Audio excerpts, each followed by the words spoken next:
It was supposed to be just another late evening at school, but sometimes the walls remember more than we do. I stayed behind that night.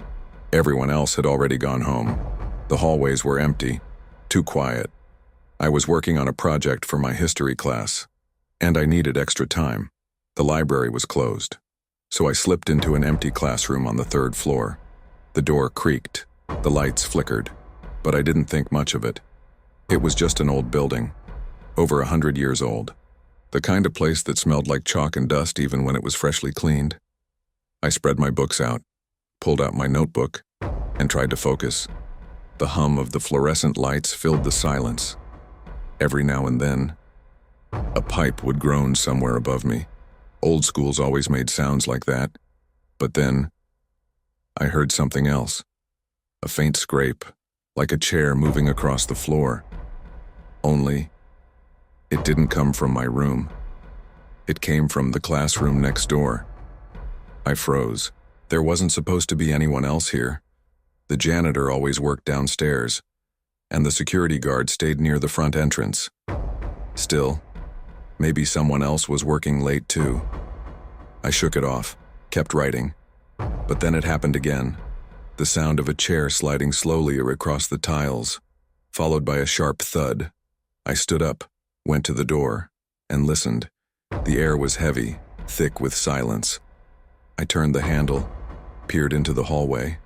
Empty. The classroom next to mine was dark, completely dark. I should have left it alone.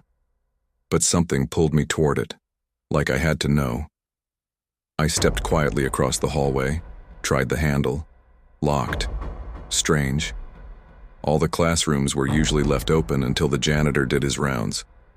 I pressed my ear against the wood. Nothing. I backed away, told myself I was just being paranoid, and went back to my desk. But the moment I sat down, I felt it. Someone was watching me. That crawling sensation, like eyes fixed on your back, like being studied through glass. I slowly turned my head toward the window.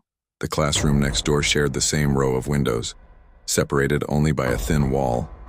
And in that darkness, I swore I saw movement, a pale shape, low to the ground, sliding across the room. I blinked hard, leaning closer, but when I looked again, nothing. Just the reflection of my own face staring back at me in the glass. I laughed nervously, shook my head, and forced myself to keep writing. But then, the sound started again. Scrape, scrape, that awful chair dragging against the floor. Slow, deliberate, as if someone was moving it inch by inch. Right against the wall I was sitting beside. My hand froze on the page. The pencil trembled. And then, a whisper. So faint I thought it was my imagination. But no. It was there, coming through the thin wall. My name. It whispered my name. I shoved everything into my bag, heart pounding, and went straight for the door. But when I grabbed the handle, it didn't move. Locked. I yanked harder. Nothing. It was jammed tight. The classroom door never locked from the inside. There was no keyhole, no latch. But now, it wouldn't budge. Behind me, the chair scraping grew louder, closer, and then 3 knocks. Slow, right against the wall at my back. I spun around, eyes wide. Nothing there, just the faded paint of the wall. But the knocks came again and again. Faster now. I pressed myself against the door, shouting, pounding my fists. No answer, no footsteps in the hall, just me. And whatever was in that locked room. Then, the lights cut out. Darkness swallowed the classroom. And in the pitch black, I heard the sound. Breathing. Shallow. Ragged. Not mine. It was on the other side of the wall, but it was too close, too real. And then, the whisper again, only louder this time, right against my ear. My name. I screamed, kicked the door, threw my weight against it, and suddenly, it burst open. I stumbled into the hallway. The lights flickered back to life. Everything was normal. The classroom door next to mine stood slightly open, unlocked. My hand shook as I reached for it, slowly pushing it wide. Empty. Completely empty. Except every single chair in the room had been dragged to the far corner, stacked in a crooked tower, and written across the chalkboard, in thick white chalk, was my name.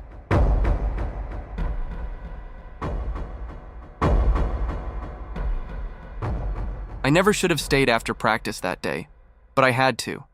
The gym was empty. The echo of basketballs bouncing faded hours ago. I carried my bag across the polished floor. Every step sounded too loud. The locker room smelled of damp towels and old sweat. Lockers lined the walls, rows of gray steel, chipped paint, rust at the corners. I was just grabbing a book I had left behind. Simple, routine. But then I noticed it. A locker I didn't recognize. Odd. The numbers didn't follow the usual order. No one had ever talked about this locker. I bent down. The lock was old, rusty, and for some reason, unlocked. Curiosity made me hesitate, but I was alone. Why not peek inside? I opened it. It was empty, except for a small notebook. The cover was scratched, leather worn to gray, no name, no mark. I picked it up, felt its weight, oddly heavy. The first page was blank. Then, words appeared, written in neat, looping handwriting, like it had been waiting for me. I see you. I froze. The gym was silent. Too silent. The echo of my own breathing filled the space. Another line appeared. Don't leave yet. My hand shook. I wanted to drop it. I wanted to run. But I couldn't. I was drawn. The lights flickered. Shadows danced along the lockers. The locker next to me. It slammed shut. I jumped back, heart hammering. No one was there. I told myself it was the wind. Old buildings always have drafts. But then, I heard it. A whisper. Low, near my ear. Why are you here? I spun around, empty. Just rows of lockers and the lingering smell of sweat and metal. The notebook slipped from my hands, opened to the middle page, and I saw a drawing. It was me, sitting on the bench, bag on my lap, heart racing. The pencil lines were exact, every detail, every wrinkle of my clothes. I backed away, hands shaking, and suddenly, a cold breath on my neck. I turned. Nothing. The gym lights flickered again, and in that flicker, I saw movement, a shadow, tall, thin, gliding between the lockers. I ran, straight for the door, but it was locked.